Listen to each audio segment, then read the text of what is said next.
So, the nominees for the Game of the Year awards have already been announced, and to my surprise, Returnal was not even on that list. Which is crazy to me because Returnal is by far probably one of the most innovative games to come out in the last I don't know how long. I was so upset that I made this short little video that I posted to my Twitter account, and it got about 60,000 views. Probably my most popular tweet to date. I even got a follow from HOUSEMARQUE. Nice. So that led me to make this video. Why Returnal is my Game of the Year 2021.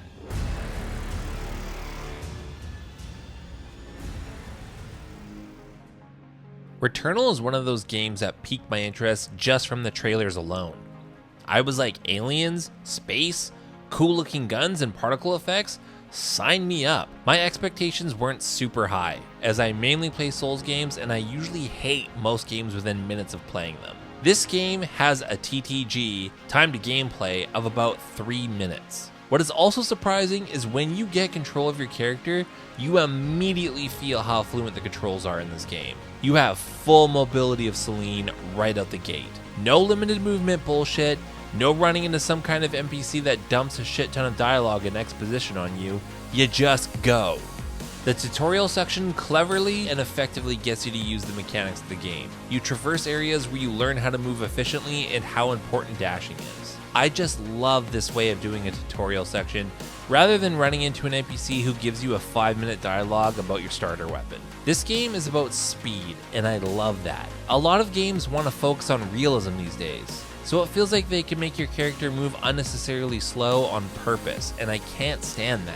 It really surprises me how AAA games from big developers have clunky controls and messy button mapping in their games. Play 5 minutes of Returnal and then go from this to playing a game like Outriders. It'll feel like you're playing a game like this.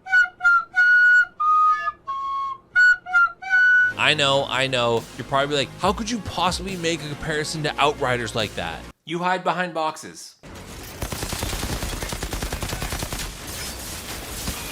Yeah, I'm aware.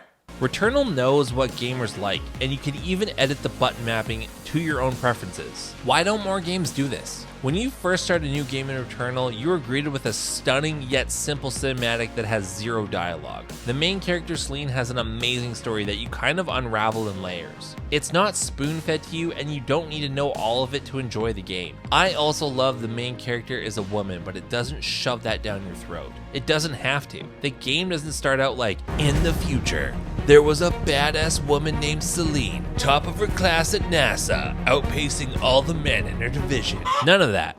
And it didn't need it. Celine isn't perfect. She had flaws, and I dug that. Celine's story is dark, and HOUSEMARQUE doesn't feel the need to make her someone you have to get along with or think is cool. You accept Celine for who she is, and the more you learn about her, the more you're conflicted with the fact of, is she a good person or not? Returnal is technically a roguelike game. And when you look up the Wikipedia definition of roguelike, you get, roguelike is a subgenre of role-playing video games characterized by a dungeon crawl through procedurally generated levels, turn-based gameplay, grid-based movement, and permanent death of the player character.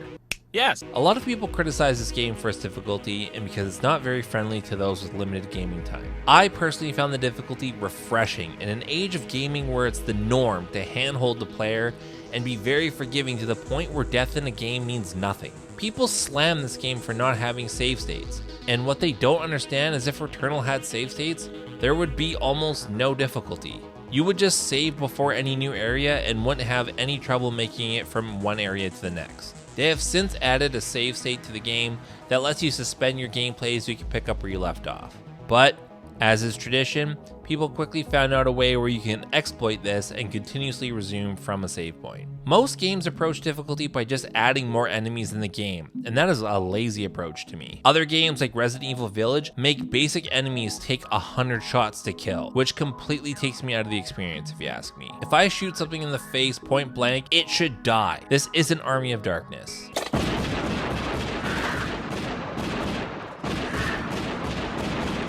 I liked the fact that sometimes you would find 0 health in areas. It made you play smarter, not just run into an area guns blazing, because if you did that, you would probably immediately die. This game has so much replayability, it is ridiculous. There is a secret ending you can achieve which only further reveals the story and Celine's character. There is also incentives for learning how to become proficient in each weapon, as they each have advantages for certain bosses and enemies. When recording footage for this video, I found myself instantly hooked, and without realizing it, I had played for over 2 hours. I credit all of this to the game's fast gameplay. You could skip all the story elements if you want, or you can unravel all of its mysteries. There are no forced aspects that make you play a certain way. Nothing takes me out of immersion more than when a game forces your character to walk instead of run, so you appreciate all of the surrounding level design. And New Game Plus allows you to skip a lot of the game and go straight to the bosses if you want, or outright skip them. Most games these days are a one-time playthrough, and once you play through the main game and do New Game Plus, you find without all of the cutscenes and forced dialogue, the gameplay wasn't really that great. When you look at HouseMarque as a developer, you see the huge leaps they took in this game. You definitely see the DNA of their earlier work, but when you go from their previous game to Returnal, it's really a wow moment. Like I mentioned before, in an age where it's the gaming norm to handhold your players and spoon feed them story and have 5+ hours of cutscenes with over exposition and fancy mocap acting, Returnal strayed away from the norm to deliver an amazing game that has the smoothest, fastest gameplay, an incredibly deep story that brings up some powerful topics in a meaningful way while presenting a strong female lead without you having a second thought about it. It's truly something worth celebrating. Returnal and HouseMarque, the panel in charge of selecting the game of the year may not have chosen you, but in my opinion, that just shows how out of touch the mainstream gaming audience is. You are my game of the year, and I really hope this hasn't wavered your stance on how you make games in the future. You are really onto something, and I cannot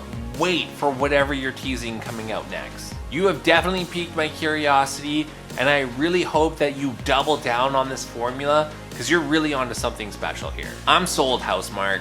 You will always get a pre-order for me going forward. Thank you. Meow.